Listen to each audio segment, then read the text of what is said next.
Hey, good afternoon, everyone. I'm pleased to introduce our final speaker for today. Jeff Potts is the Chief of the Biorisk Management Branch with the National Institutes of Health, Division of Occupational Health and Safety.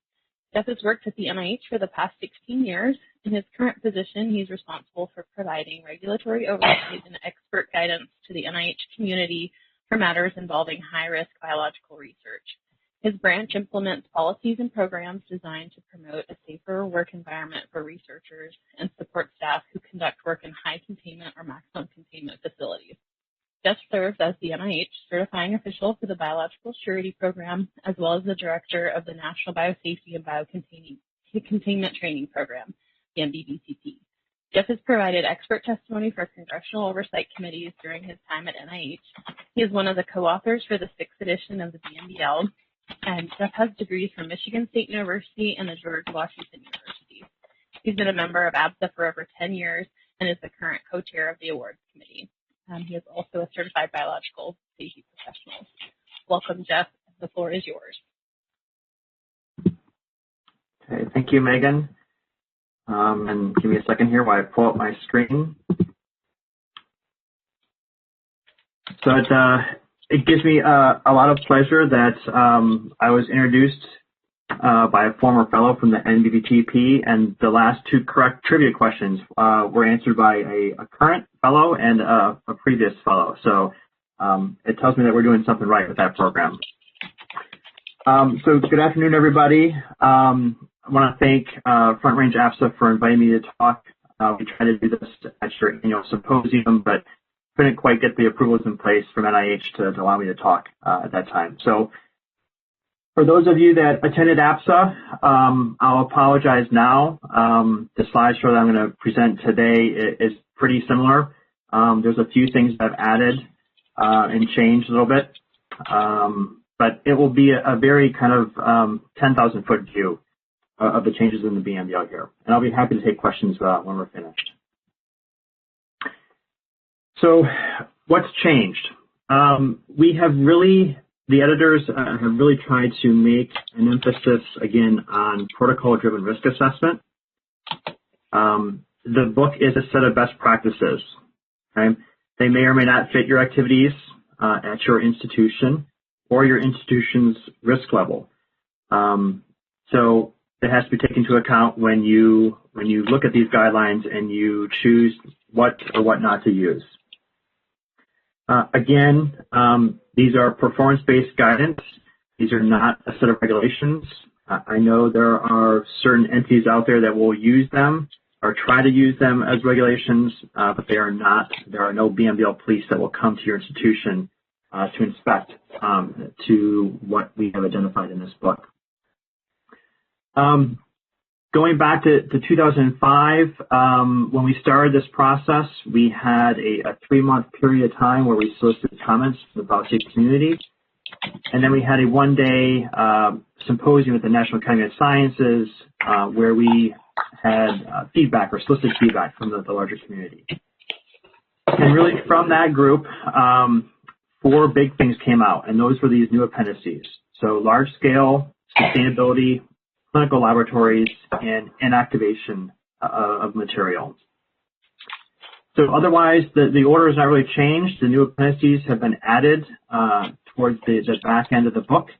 And I'm going to go through each of the sections here and highlight the changes and talk a little bit about why we made some changes. So for section 2, which is the biological risk assessment, we have reiterated here to have a very broad range of stakeholders. So as you do your risk assessment, it should not just be the safety officer or the biosafety officer at your institution, but you should solicit the feedback and participation from others. So if you have things that pertain to the animal facility or for animal care, you should bring in the veterinarian or facility manager. If the project entails a large amount of chemical usage, you should bring in some type of individual who has expertise in chemical safety. So broad stakeholder input. The role of the risk assessment is it's ongoing, right? I think I'm preaching to the choir here. We had a trivia question that talked about the 6-step cycles or the 6-step process. I'm not going to go through each cycle here. Those will be in the book for you to take a look at. But it is really to emphasize the ongoing nature of that risk assessment process, that it should be something that's a living document that you're continuously looking at. We also mentioned the culture of safety. I like to think of this more along the lines of how do you incorporate safety into your institution's culture, right? There really shouldn't be a separate culture of safety from your institution, but you should be looking at and working towards how do you incorporate safety into that overall institutional culture. For Section 3, some minor edits, but the emphasis here was really on looking at how biosafety fits into the hierarchy of controls and how we use the hierarchy of controls and employ those into biosafety level laboratories where we assign to work. So Section 4 is really the meat of the BMBL. I think that's where people go to the most. It was interesting back in 2005, and as we worked through this process, about 50% of the feedback was we needed to change Section 4 and Section 5 to all must statements. And the other 50% said get rid of them. Everything should be should. So we've taken a different approach and we've removed all of the should and musts from these sections, and we've made declarative statements. And I have an example I'm going to show you here in just a second. One thing we have done, though, is we've consolidated down into Part A, which is the standard microbiological practices, a lot of the common elements that should be employed throughout all the biosafety levels. So the need to have a safety manual, glove recommendations. We've expanded the language on sharps usage. We've talked now about decontamination and waste handling. And then mouth petting has remained because there are a few things still out there that researchers will use mouth petting for. We want to make sure that they're getting there for something for the institutions to look at when you do your risk assessment. So this is just one of the examples that I pulled out from the book that is a declarative statement. So in the 5th edition, we had language, like you see at the top here, that says laboratory supervisor must enforce the institutional policies that control access to the laboratory. So we've rewritten that now to be a declarative statement. Let me just put my box here. So it says the laboratory supervisor enforces the institutional policies that control safety in and access to the laboratory. Now, we've already heard some feedback that these declarative statements seem to imply that you have to do this, that it's mandatory. That is not the case because, again, the BMBL is a set of performance-based guidance. And this is something that you need to take into consideration. And maybe your laboratory supervisor enforces institutional policies. Maybe it's the PI. Maybe it's a lab manager. Maybe it's your dean. Maybe it's the safety office. So it's to guide you in how you do the risk assessment and make sure you've done that and you've assigned that responsibility or that these things are being done in your space. So this is just one example. As you see the BMBL and you read through it, you'll see more of these declarative statements. So laboratory biosafety criteria. So at BSL2, we've included language now about validating decontamination of laboratory waste. That's included in Part B. In Part C, we've added respiratory protection. So I know this is a very probably unique scenario, but if your institution does assign respiratory protection at BSL2, that you have a properly constituted respiratory protection program and staff are enrolled in that program. We've also included language here that removal of viable organisms from containment are now part of BSL3 instead of just at BSL4. And I'll talk a little bit more about this when I discuss the inactivation index. If I could, there's somebody that is not on mute that's typing away. If you could just go on mute. Thank you. A laboratory BSL3 criteria for Section 4 continued. So in Part D, which is laboratory facilities, we've now introduced adequate illumination. This is where you'll find language about BSC recommendations. We have included a statement that you have a communication system from inside the laboratory to the outside laboratory. This could be anything from a telephone to an intercom some type of device that individuals can communicate to the outside world from these areas. And then I know sometimes this has been confrontational, or not confrontational, but subject for discussion in the past, but at BSL 3 and BSL 4, your facilities are tested annually or after any modification to ensure operational parameters are met. So again, these are performance-based guidance, whether you do this annually with one big test and you document that, or you collect data throughout the year that shows that the system is operating on an annual basis. This, again, is up to your institution and how you approach this and how you address this. Okay, Section 5 is the animal biosafety criteria. Here we have spent a considerable amount of effort to harmonize the language between Section 5 and Section 4 so that we did not have differing type language or different direction that we were providing to you all. This section really applies to laboratory animals which are capable of being confined in a standard cage based on a risk assessment. I make that distinction here because when I talk about the Appendix D, which is the agricultural appendix, there's been a big change there, and I'll highlight that when I talk about Appendix D. Your risk assessment should consider animal allergens if research animals are present. That's both in the facility as well as if you have laboratory locations that are working with animals. That you separate your animal containment facilities from general traffic. That could be within a building, or if your animal facility has an exterior wall, we're taking into consideration temperature, humidity effects that may have, and or security measures that you have for your building.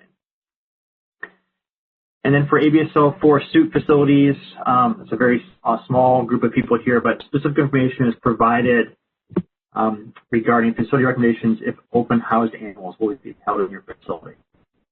A very small population that this applies to. Section 6 is laboratory biosecurity. So there was lots of interest going back to 2014 and 2015 from some of the incidents that occurred that we highlighted biosecurity and that we brought in some language from other resources that are out there. So we've now included a reference to the ISO 35001 standard. Executive orders are mentioned, and we also bring in the Global Health Security Agenda initiative into this discussion. We have also now differentiated between agricultural biosecurity and laboratory biosecurity. I'll talk later that we have expanded the BMBL and now have included a glossary. So we have defined these terms specifically for this guidance document. It may not be applicable outside of this. There may be other definitions that you find. We have defined it in the purpose of the BMBL for this section. Section 7 is the occupational health section, and this is probably one of the one of the sections that we have changed the most, I would say, or revised. So an overhaul here, which now identifies the risk-based approach to providing occupational health to laboratory staff. The concept of risk of exposure, an ROE, and a risk of disease is now included for post-exposure risk assessments. I would encourage you all, if you do not already, to share this section with your occupational health providers. Have a discussion with them about this concept of risk of exposure, risk of disease, if it's something new for your institution. There is now a matrix that talks about the probability versus consequences in this section that is meant to, again, help you kind of perform your risk assessment when it comes to occupational health services or surveillance programs you may run at your institution. Okay, Section 8 are the agent summary statements. Again, going back to our listening sessions we had, it was a 50-50 split. Some people wanted us to greatly expand this section and include as many agents as we possibly could. There's another group of people that said get rid of them altogether. So we have compromised and we have revised most of the agent summary statements that are there. We've added a few. We've taken a few away. But again, what we want to convey here is that the agent summary statements are an additional tool for you to do your risk assessment. You shouldn't just flip to the section for, say, influenza, pull it out, and this is your risk assessment, right? It should be looked at, you can use it, and then also go to the Public Health Agency of Canada's pathogen safety data sheets, the Manual of Clinical Microbiology, the APSA risk group database. All of these things should be taken into consideration when you review the agent or your protocol that's been submitted to your office. So one thing we have updated that all agent summary statements now have the CDC import permit requirement. And so I will go through some of the highlights here. I'm not going to go through every single section, but just to highlight some of the key features here. The arbovirus section is where you'll see one major change. So most people, I think, anticipated this change. The SOLS committee had already recommended that West Nile virus and St. Louis encephalitis virus now be essentially risk group 2 viruses. And so that equates most times to working with it at BSL-2. This has been long held, or agents that have been long worked with in BSL-3. What we discussed and mentioned in the BMBL is that institutions should look at and do a risk assessment for potentially removing these agents from your BSL-3 laboratories and now doing work at BSL-2. Some other things I will highlight here before I go on to Appendix A. We've added Bacillus anthracis biovar. Bacillus cereus biovar. To the bacteria section, we have removed the toxin portion of Clostridium botulinum to the toxin section. For some of the other viruses, we have now mentioned the GAP3 initiative for the polioviruses. We did not include any language other than to direct you to the CDC website for the SARS-CoV-2 agent. We just felt like we could not give it enough attention with it constantly changing essentially day to day. So we redirected you to the site that's going to have the most up-to-date information. So I'll leave it to you all to peruse the book once you get your hands on it, or the PDF document to look at some of the other changes that are in the other sections of Section 8. For Appendix A, this is the primary containment section. We have harmonized language with NSF and the ANSI 49 standard. There's now some discussion about ULPA filters and exhaust alarm requirements for connected Class 2 Type A cabinets if your institution utilizes this approach. We have included language for the new Type C cabinets, and we have included recommendations provided for institutions that choose to use UV lights in their BSAs. We've also updated a number of the photographs and diagrams that are in Appendix A to clarify and provide a little bit more detail. Appendix B is decontamination disinfection. This went through some updates. For disinfectants, we have now provided a table for selected chemical disinfectants to clarify the relationship between concentration activity level, and hopefully this will help guide individuals and principal investigators with making decisions on what type of disinfectants they will use in their laboratory. For Appendix C is the transportation section. We've updated the language here. We provide a reference for the websites so you know where to go.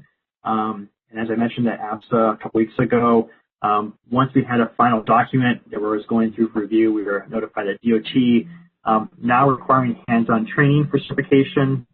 I will just refer you back to your DOT or transportation experts to get clarification on that statement. Okay, so another area where we made major changes, where the USDA made major changes, is now Appendix D. So the name has changed. It is now agricultural animals and animals that are loose housed or in open penning. So there are significant changes in this appendix. The USDA has now introduced ABSL2 ag and ABSL4 ag. We're all very familiar from the AHP ag if you do work in that arena. And the ag the name is used for loose housed or open pen animals. So if you work with cattle or camels or sheep or swine that you cannot confine into a normal cage, this is an appendix that you need to pay close attention to. The USDA, I know, has started work on their agricultural biosafety compendium. This is supposed to be a sister document to the BMBL. It is probably going to be 2 to 3 years before this comes out, but they're working on it, and that's going to go into much more detail of what's here in Appendix D. Appendix D was meant to be kind of the introduction to the ABC, which will be coming out, as I said, here in a couple of years. Appendix D no longer has agent summaries for agricultural agents. They have now provided tables, I'd say much more comprehensive. What you see here is just an example that I pulled out. So the tables include lots of helpful information. I think, again, not to be prescriptive in how you do something, but to help inform your risk assessment and what you could be doing at your institution. Appendix E, arthropod containment. This was a pretty straightforward update to reflect the 2019 version of the guidelines. Not a whole lot else here to say. We've now provided website linkage to take you directly to the 2019 version. For appendices F through J, I'm not going to highlight each of these on their own, but they all got a look. They were updated if need be, some revised language, nothing major changed in these areas. It was just kind of cleaning up and making sure that the language was consistent and reflected the other changes throughout the document. Okay, so the last 4 appendices that are new, inactivation and verification. So for those of you that live in the select agent world, you will recognize and you'll see very familiar language here. This appendix was written in consultation with the Division of Select Agents and Toxins. It is specifically intended for non-select agent pathogens. It provides, again, risk-based guidance on how to validate and verify inactivation procedures. When I say it conforms to the select agent guidance, we were asked by Congress and GAO to make sure that the language was harmonized so that there was not differing approaches to how this could be accomplished. So that's what we've done. We've harmonized the language to make sure that when you are removing material from higher containment to a lower containment level, that you have an inactivation or verification measures in place. We also provide a table that lists the advantages and disadvantages of different techniques. So hopefully this will be a useful resource for your institution as you look at this. I think for many of us that operate BSL 3 and or BSL 4 laboratories, this may be something that we've already been doing. So it may not be necessarily new for everybody, but it's providing that guidance for you to review and use. Appendix L, it deals with sustainability. This is another challenge area with the laboratories going to mostly disposable labware, disposable PPE. We are energy hogs when it comes to this. So we've tried to provide some guidance here for both existing laboratories and new facilities to save water or energy when it comes to autoclaves or HVAC systems. We've given some specific examples on how to reduce energy. Some of us may be very familiar with the International Freezer Challenge. It's been in existence now for a number of years. So some things may work for you, some things just won't. They're meant to kind of give you some suggestions and what you could look at in areas that you could make some headway into the sustainability. Appendix M was something that came out of the National Academy of Science listening sessions as well. It deals primarily with those laboratories and pharmaceutical companies that are working with over than 10 liters in their facility. Again, here we are highlighting the need for risk assessment and for the unique hazards that are posed by these large-scale facilities. A lot of times, the safety measures that need to be in place for biosafety can be in conflict with what you need to use for a clean room or if you're making a vaccine production. So it's highlighting those areas where you can make some headway, where you can look at the risk assessment, and where you can maximize the protection for your workers. Appendix N is the last news section. Again, this is something that was really identified to us that the community thought there was a need for us to specifically call out clinical laboratories. Our guidance here looks at the hierarchy of controls, and the concern from the community was that we're working with unknowns. And so it's a challenge, right, to essentially identify and put in the appropriate safety measures. So what we've done is try to identify trigger points. So in laboratory processes where a procedure can be identified as high risk and where you can implement some risk mitigation measures and some safety controls. These are some of the sample trigger points that we've identified. The APHL has a lot of useful information, and so you'll find that we refer out or point you into the APHL as well for guidance to go forward. We now include an appendix for acronyms, so it can all be clearly spelled out. We have included a glossary, as I mentioned before, here now for the first time in the BMBL to explain terms that we use, and those definitions are applicable for just this book, right? They may be different somewhere else. And the resources section, we've now pulled back into the sections and the appendices where they need to be, and they're referenced there. Okay, so this is probably old news.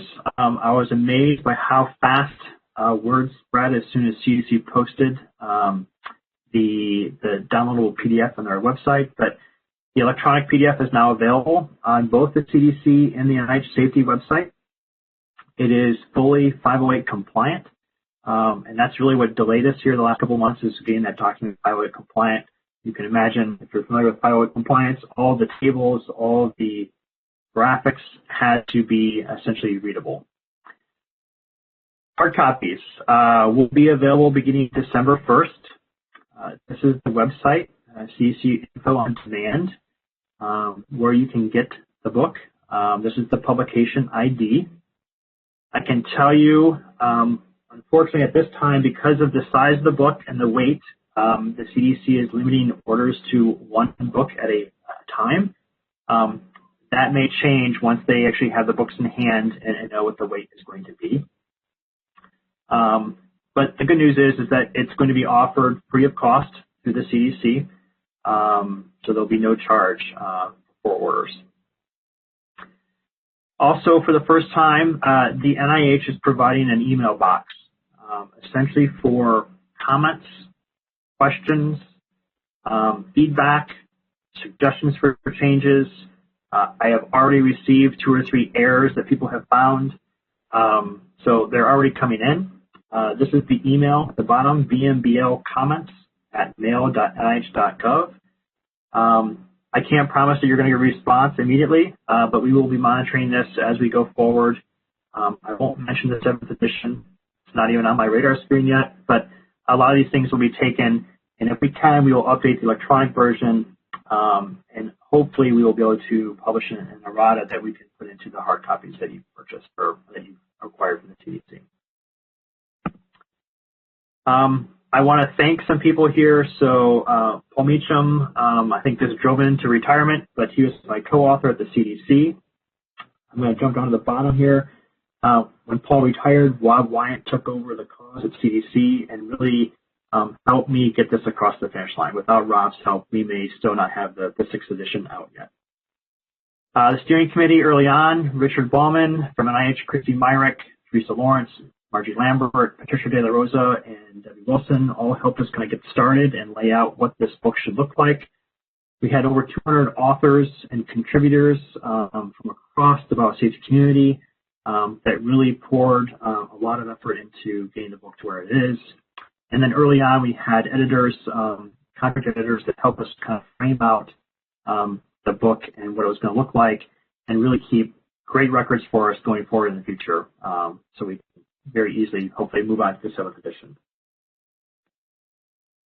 And this is probably, you've already seen this, but this is the cover. And that is the presentation. So I'm happy to take questions from the community. Jeff, this is Denise. I wanted to just say this is God, what a monumental task. It took a village, right? Or I guess a small city, over 200 contributors. And it did, yes.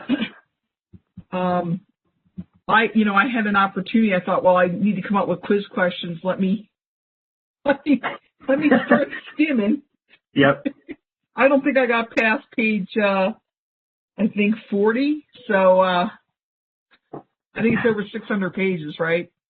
It is 600 pages right in the dot. Yeah, it's a tome. You know, our initial goal was to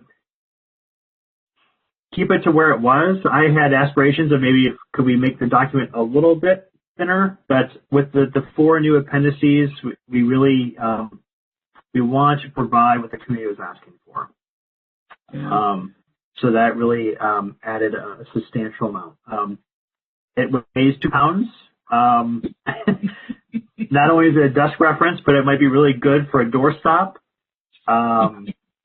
But hopefully it's useful. And I'm sure, like everybody, my old 5th edition it's tabbed out, it's highlighted. Pages are creased, right? You'll find where you need information, and we'll probably do the same.